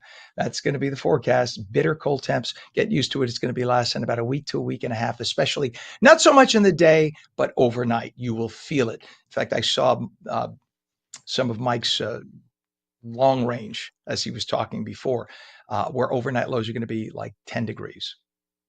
There you go. All right. In terms of traffic, what we have right now is a water main break reported. Route 28 westbound Main Street in Somerville. All lanes are now closed. That's going to be a mess. Disabled vehicle North Avenue westbound Kapkowski Road in Elizabeth with the left lane closed. Delays on the Garden State southbound from 131B Metro Park to exit 130BA Route 1 in Woodbridge. All lanes open. That's about a 1.5 mile delay due to volume. And the Hudson River crossings, not that bad today. I mean, do we have the 139 Pam? If we do, that's great. And if we don't worry about it. Okay, so the approach to the Holland Tunnel is a little heavier than usual, but moving. There's no accident or anything. It's about 25 to 30 into the Holland Tunnel, 25 to 30 at the Lincoln, and 20 if we look at the upper and lower levels, 80-95 approach to the GWB. Right after that overpass where this camera is, that's where the slowdown begins a little bit, but usually that's the designated point where that's 30 minutes. You see where that rusty thing in front of you is. That's the 30-minute mark. If traffic is stopped there, it's 30 minutes. So it is under 30. We're told now it's about 15 to 20 getting in on the GWB. All good stuff. Well, do you like popcorn? I love popcorn. And popcorn has come a long way from the movie theater Butter Bucket. And one New Jersey-based company is leading the transformation. It's called Snacksational Brands. They have reimagined popcorn by blending nostalgia with innovation, combining fan-favorite candy and cookie brands with popcorn to create sweet and savory snacks that appeal to the whole family. Frank Florio is president of Snacksational Brands, the company behind the delicious snacks. I came home the other day to find 2 enormous cases of popcorn. And I said, what could this be? And when I opened it up, Frank, I nearly had an atrial fibrillation attack. It was so good looking. I can't thank you enough and your company for sending it. Good morning to you, sir. Good morning, Ken. Thanks for having us. Really appreciate it. Well, I'm honored that you would come on our show, and I am thrilled and impressed at what you have done here, just to show people what you've done by combining popcorn and big iconic name sweets, which we have to get into how. So let me first show everybody some of what you did here. You got PB&J Jif. You have Twix with your popcorn.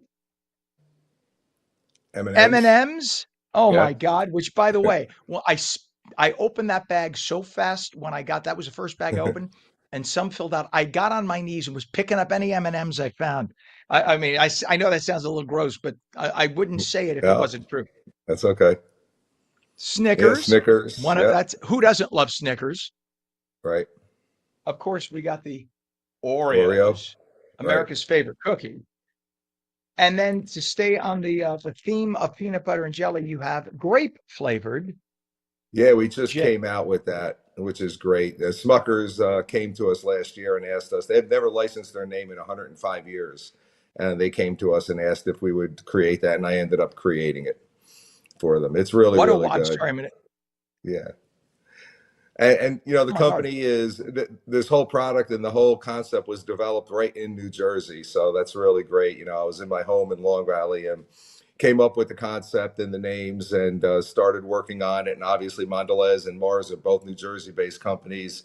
I was able to work with both of them pretty easily and developed it out over a number of years. And just now it's just really taken off and going into all different types of popcorns, all different types of brands. And in fact, our company owns the patent on that process of being able to put ingredients on popcorn. I patented that process, started the process 5 years ago and got the patent about a year and a half ago.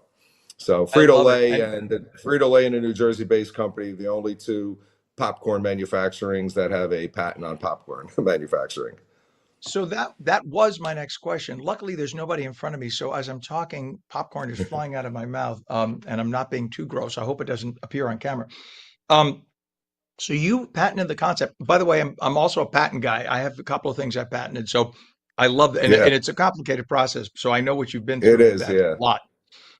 But very impressive that you went through the process of figuring out how to get the candy to stick to the popcorn, right? And Yeah, that's it what you took it patent, took a right? while for me.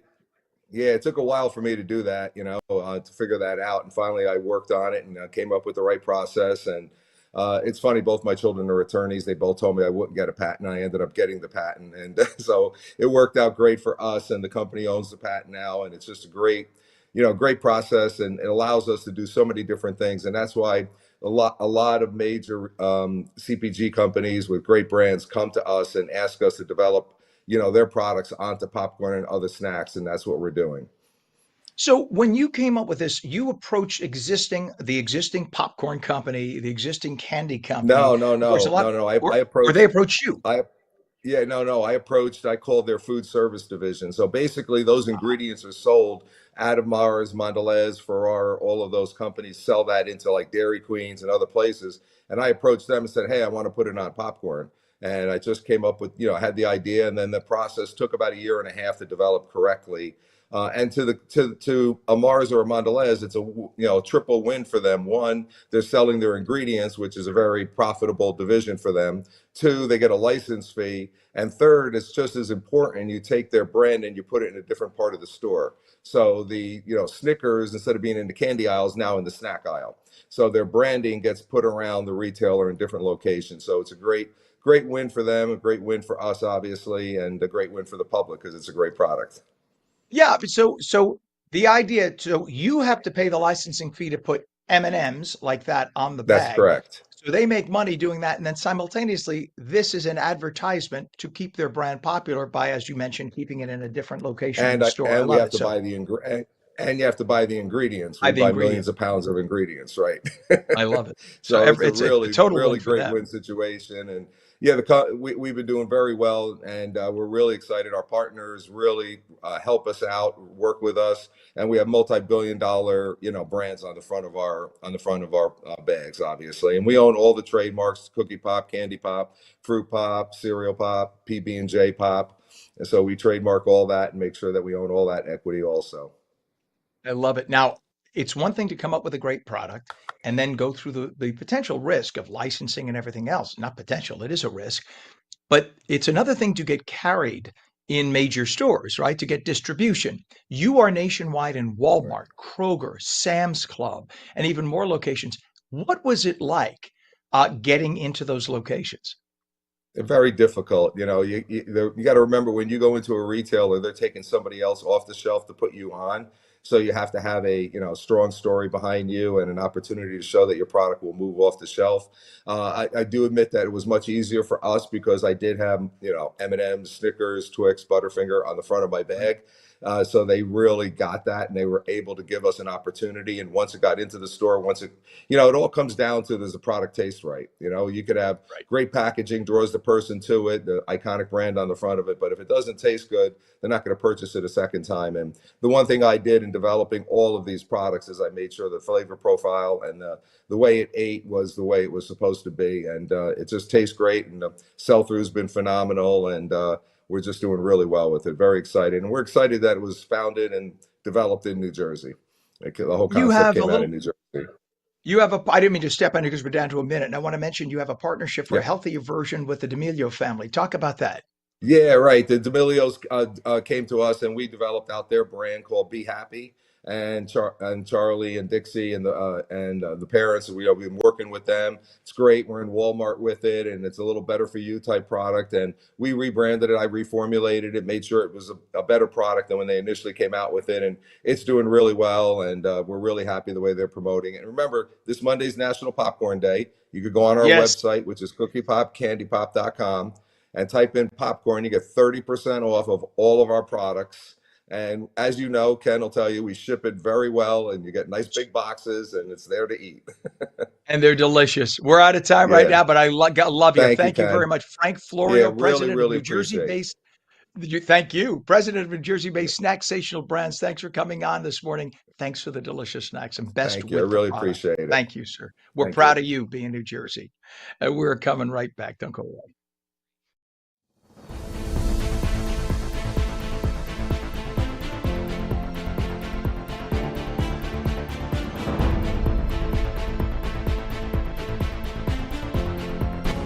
At AmeriHealth, we understand what's important to you.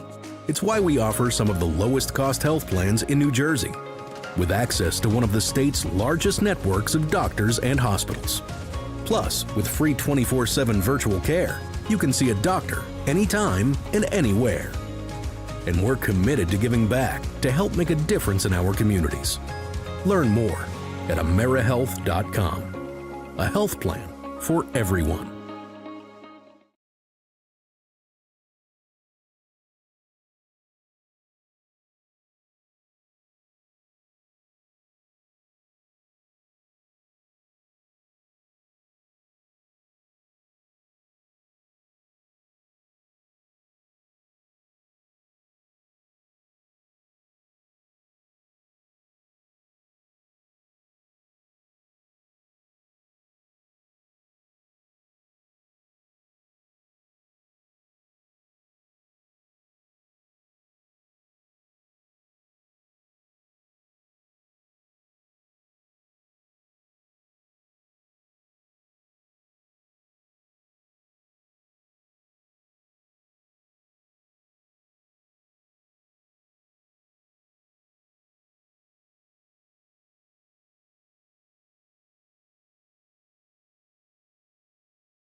Play it like the New York Sirens.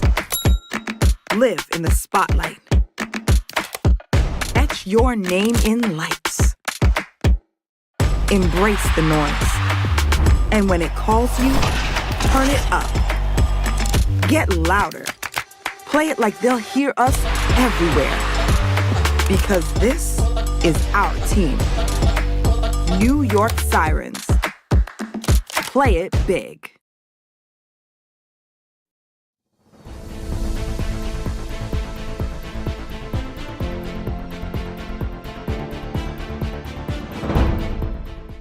Very good morning. It is Thursday, January 15th, 2026. A chilly 40 degrees right now at 8:30. I'm Ken Rosato. Welcome back to On New Jersey Mornings.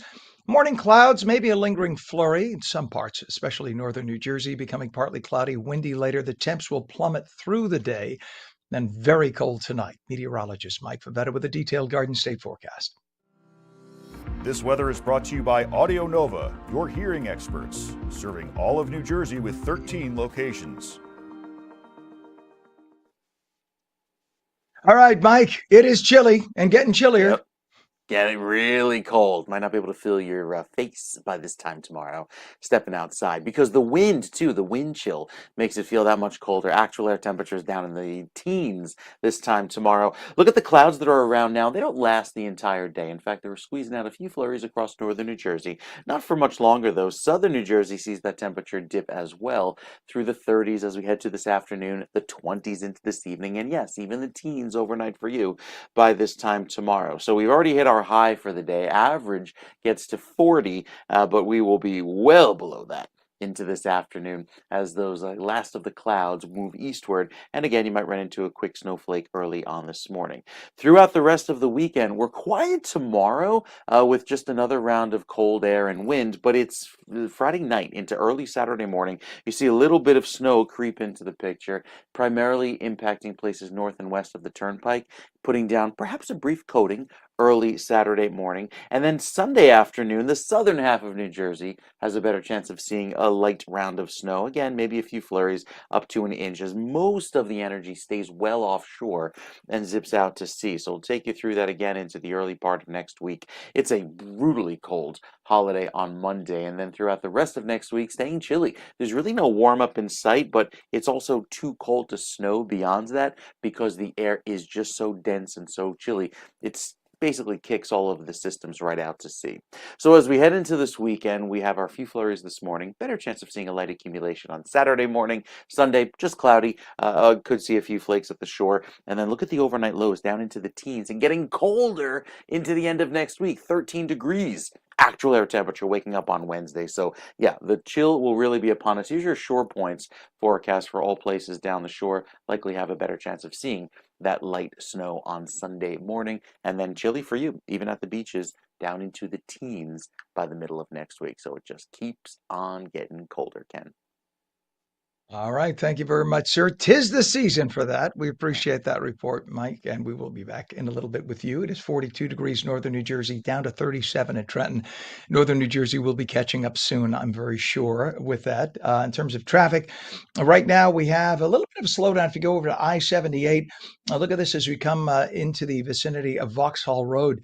Quite a slowdown. There's no report of an accident. I think that's just volume right now. But you see the left two lanes, left and center lane there, basically stopped. We'll look into that and see if there was an accident just beyond the bend there. But that's what you have at Vauxhall Road right now.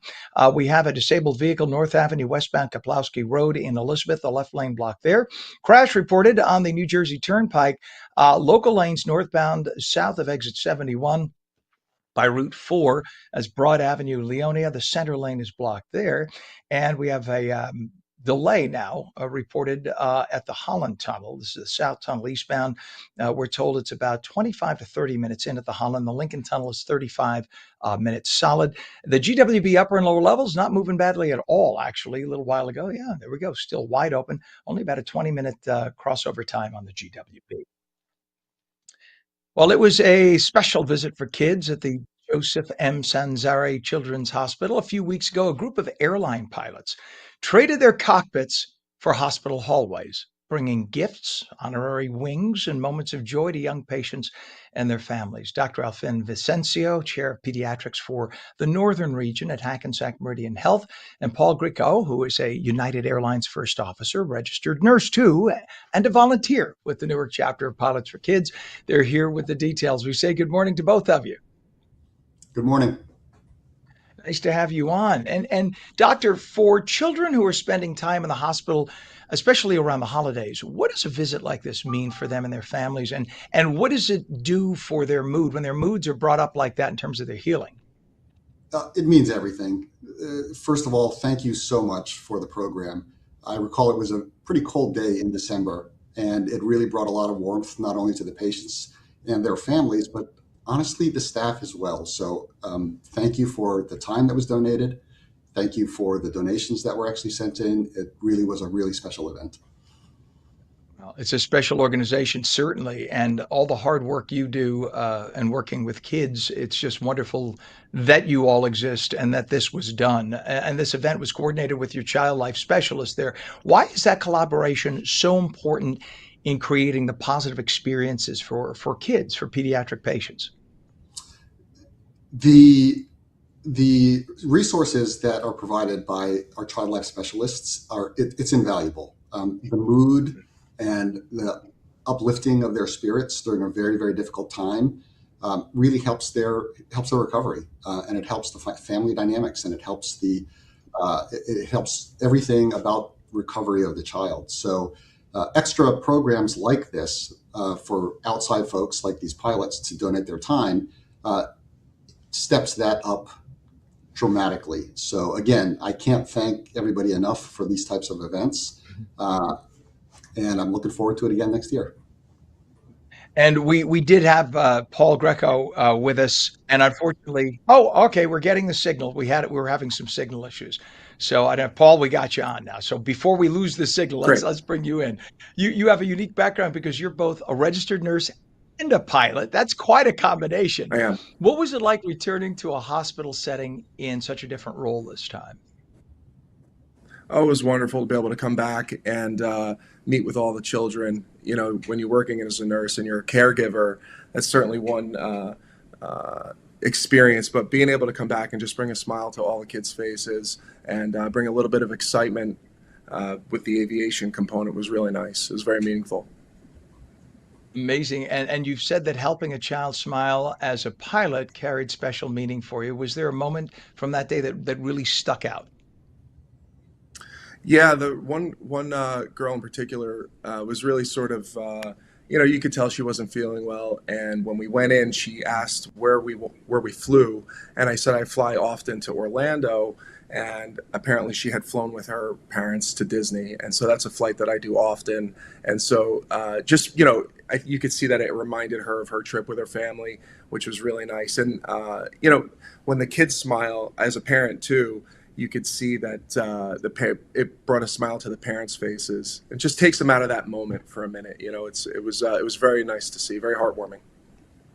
Yeah, look, whenever anybody is sick, and you as a nurse, you've seen it. Obviously, whenever anybody is sick, you feel for them, you hope for them. When a child is sick, it's just a whole different level.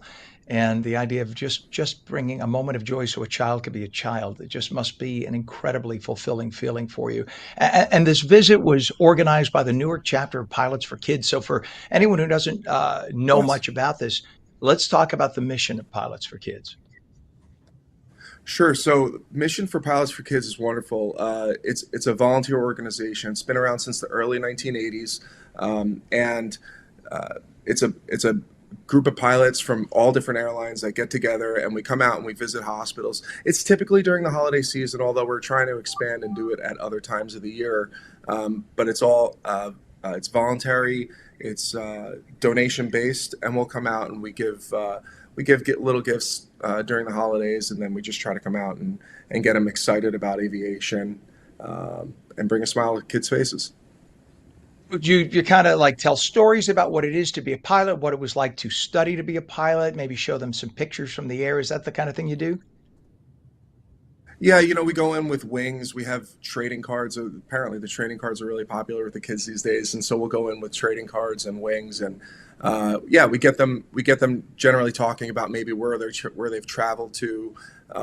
We ask them to come up and visit us in the cockpit the next time they come up and go flying. Ask them about their favorite places to visit, and then just answer their questions. Lots of them have, they're very interested in aviation, and so a lot of them will just ask questions about airplanes or flying in general, and so we'll answer those questions. Just out of curiosity, a total aside, what are you certified to fly? Right now, I fly the 737. Previously flew Airbus A320. Nice. Of course, about the same size plane, basically. I'm a total aviation junkie. That's why I had to ask, but very curious there. Totally. And then, of course, Dr. Vicencio, from a pediatric care perspective, the moments of joy must have some kind of an impact, I would imagine, on a child's healing. We touched on this a little before, but and again, I'm speaking anecdotally here, but I would bet if there was a study showing, or done rather, testing children who are not distracted and have to suffer and be alone in a hospital versus a child who is distracted with some joy and toys and conversation and visits, I would bet that there would be a substantial difference in the healing rate between the two. Yeah, there's actually literature about this kind of stuff, and how mood and attention to those details can actually accelerate healing. So, again, all the thanks in the world for Paul and for his group to come in on a really, really cold December day and bring some warmth to the Children's Hospital. It was really, really an amazing event. Well, I'm sure it goes both ways because seeing a child smile, especially for a dad there, seeing a child smile, of course, means so much. And there isn't any kind of inconveniencing that would come into play and bother anybody when they see a child smile and feel better, especially a child who is in the hospital for any number of reasons. So we appreciate the fact that both of you took part and did this, the fact that the organization exists and that you're helping children who so desperately need your help. Doctor, and Doctor, forgive me if I mispronounce your name. Is it Alfin or Alfin? Alfin. Alfin, forgive me. Okay, thank you. Dr. Alfin Vicencio, Chair of Pediatrics for the Northern Region at Hackensack Meridian Health, and Paul Greco, who is a United Airlines first officer and a registered nurse and a dad and a volunteer with the Newark chapter of Pilots for Kids. Thank you both for sharing the great story. It is always wonderful. Please come back again if there's anything more we can do to promote this. We'd love to. We appreciate you both. Thank you for highlighting this. Thanks. You bet. Thank you so Thank much. you. Appreciate it. Great people. Thank you, gentlemen, both. And when we come back, what is the state of our foster care system? We're going to speak with somebody who was part of it. Some morning clouds, an occasional flurry here and there, becoming partly cloudy, very windy later. Highs this morning are going to be dropping right down to 30 by this afternoon, and very cold tonight. Meteorologist Mike Favetta returns with your full Garden State forecast, and we will take your calls at 888-658-0234, 888-658-0234. You're watching On New Jersey Mornings. We'll be right back.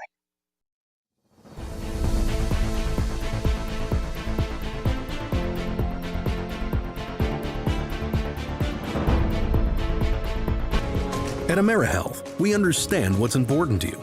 It's why we offer some of the lowest cost health plans in New Jersey, with access to one of the state's largest networks of doctors and hospitals. Plus, with free 24/7 virtual care, you can see a doctor anytime and anywhere. And we're committed to giving back to help make a difference in our communities. Learn more at AmeriHealth.com. A health plan for everyone.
Play it like the New York Sirens. Live in the spotlight. Etch your name in lights. Embrace the noise. And when it calls you, turn it up. Get louder. Play it like they'll hear us everywhere. Because this is our team. New York Sirens. Play it big.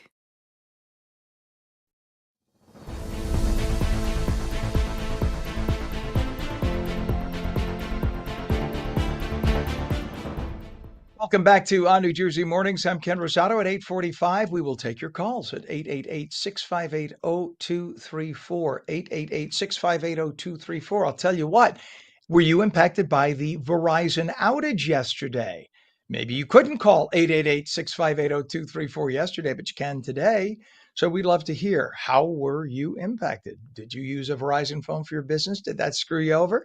Do you usually use your phone to contact your kids or hear from them? Do you normally stay in touch with the elderly parents? Give us a call. Let us know. 888-658-0234. Meteorologist Mike Favetta will be here in just a moment. He has the full chilly Garden State forecast. This weather is brought to you by Audio Nova, your hearing experts, serving all of New Jersey with 13 locations. Hey, Mike, so by any chance, were you impacted? Do you have a Verizon phone?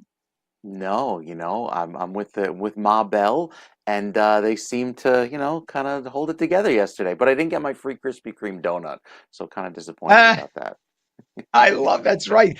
But the nearest Krispy Kreme is about 20 minutes for me. And I didn't want to drive 20 Ah, minutes for one donut, you're but right. Krispy Kreme, I do love my Krispy Kremes. But True. the amazing thing is I have been a T-Mobile customer for Mm, literally 30 years since they were Sprint. Okay. yeah. And I bought this new Fandango Samsung phone, and the model of phone that I bought after I bought it, because it's an unlocked phone, so you could put it on any Uh-huh. system. I Okay. found out that it could not be activated on T-Mobile. So I had already Oh, bought it. bummer. So I activated it on the system that it worked on, Mm, Verizon.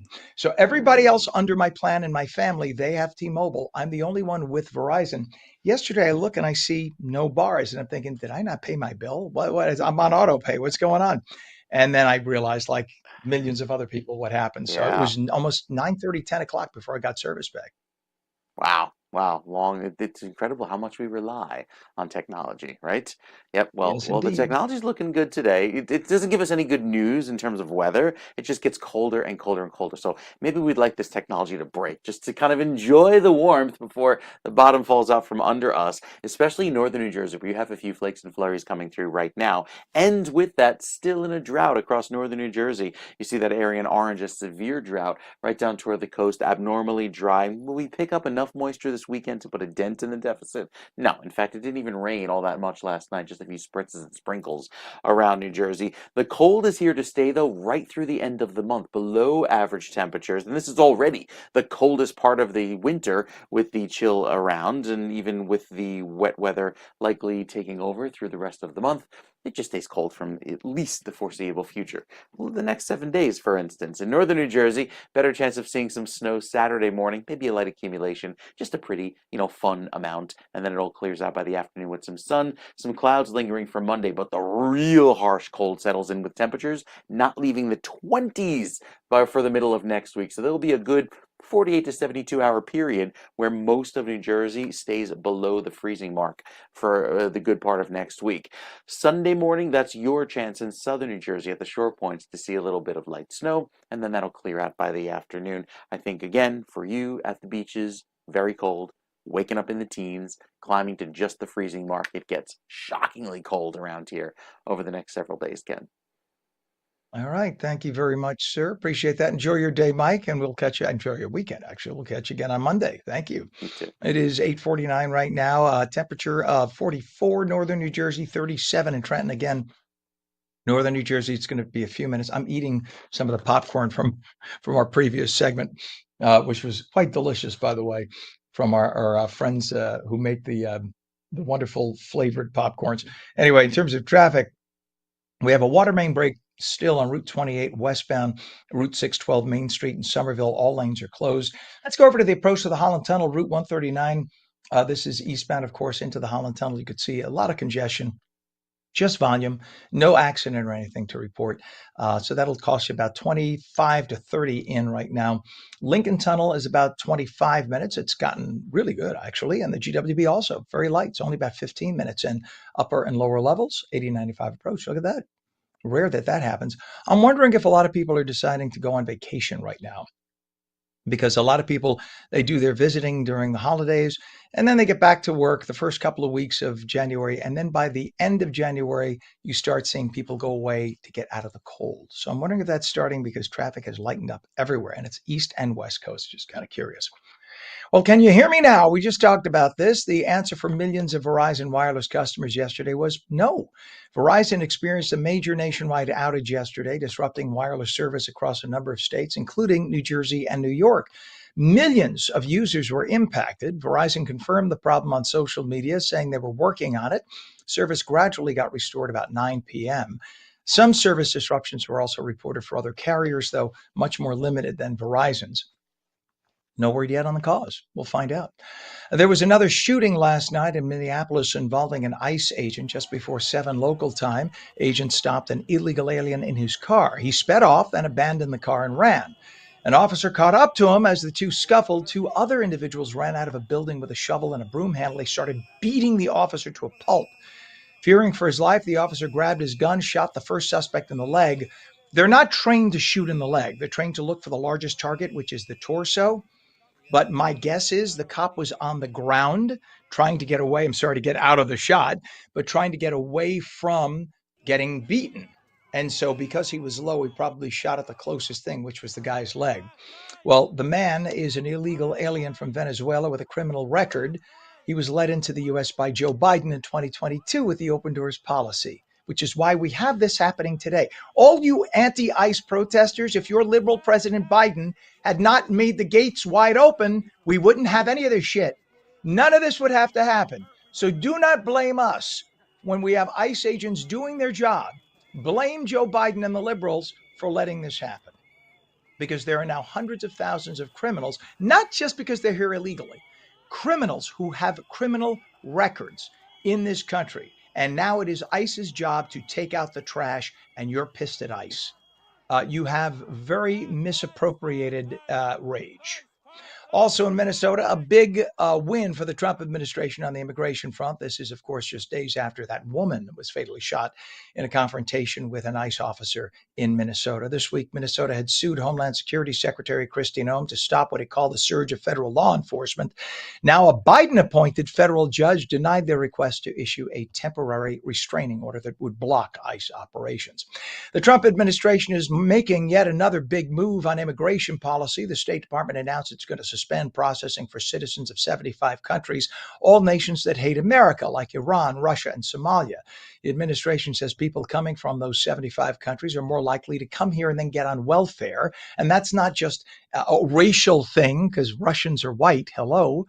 This is about what they have done in the past. We look at people who've come from those 75 countries. They come here within a few months, they're applying for welfare benefits and food stamps.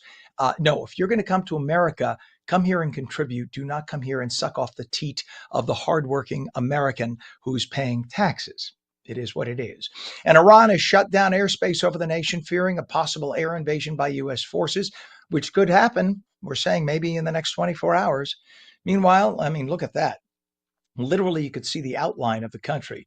The only few planes in the middle of Iran near Tehran are government planes. Otherwise, all the other aircraft are flying around Iran, including on the western spur there, southwest of where you see Iran to the lower left.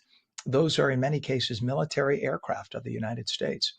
So Iran's nationwide anti-government protests have seen a massive crackdown by security forces. The death toll estimates now exceeding 2,500 people. Many have been hung or shot in public squares because they protested the government. Can you imagine? The protests began in late December over a collapsing economy. Their dollar, which is called the rial, is worth nothing. It expanded into bigger anti-Islamist regime demonstrations. I love how the same liberals who support Islamists, the same liberals in this country call the Trump administration Nazis. They call them Gestapo. Well, the Gestapo and Nazis lined people up and shot them. That's what the Islamists are doing. Trump does not do that, okay? Get it right. The Iranian judiciary has been fast-tracking trials and executions for detainees despite international outcry and threats from President Trump. And it is no secret that California's Governor Gavin Newsom might be running for president, but there is a tax battle heating up that could be complicating things for him. There's a proposed billionaires tax in La La Land that would literally take from the rich and help the poor. It's being pushed by a large healthcare union that's connected to the SEIU, liberal group, of course. There would be a one-time, they say don't believe when they say it's a one-time tax. That's bullshit. They say a one-time 5% tax on the assets of billionaires. Yeah, when they see the income that they get, next year it'll be a two-time, it'll be 10%. The union says that money would cover all the federal funding cuts to health services for lower income people that were signed last year by President Trump. Bullshit. There is never such a thing as a funding cut by the federal government. What happens is they reduce the amount that was forecast to be increased. So this year, the budget's $1 billion. Next year, we'll raise it to $2 billion. Then they come in and they cut it. Instead of next year being 2, they cut it to 1.5, but it's still $500 million more than it was this year. You understand? That's the trick Democrats play. They plot out the budget 5 years in a row, each year with a built-in increase. Then the Republicans come in and they cut the amount it's been increased by, but it's still going up, just not by as much. But the Democrats then cry, where, you've cut it. No, it's not being cut. So what are the billionaires in California doing? They're moving out. What does that do for you? If they move out, then you don't get the taxes at all. Well, can men get pregnant? It was a question that was asked 19 times, never got an answer. Senator Josh Hawley asked a medical doctor a simple question yesterday. Can men get pregnant? Let's just play 30 seconds of it, Pam, please. Can men get pregnant? That's a yes or no question. It really is, I think. I think you're trying to reduce the complexity of a lot. I'm not. I'm trying to get, it's not complex. I'm trying to get to an answer, and I'm trying to test, frankly, your veracity as a medical professional and as a scientist. Can men get pregnant? I think you're also conflating This is male extraordinary. female with No, I'm not. That went on. She did not answer. It went on for 5.5 minutes. He asked 19 or 20 times, I counted, and she would not answer because she is a liberal. And the irony is she is an OBGYN. She looks into women's vaginas all day, and she doesn't know if men could get pregnant. Yes, she does. She's playing a liberal game, trying to protect the trans community, and even my trans friends are laughing at it. Well, check this out. A man in Cocoa Beach, Florida saves the day when 2 toddlers wandered out into the middle of A1A, a busy highway along the shore. John Brittingham saw the kids as he was driving southbound. He ran out, scooped them up. He found a house with an open door. Mom was inside frantic. He brought back the kids, and everybody is doing okay, thank God.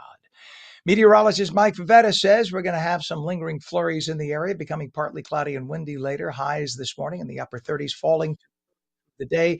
Very cold tonight and for the next 10 nights. That's on New Jersey Morning for your Thursday, January 15th. I'm Ken Rosato. We'll see you again tomorrow morning with Mornings with Ken Rosato. Have a great day.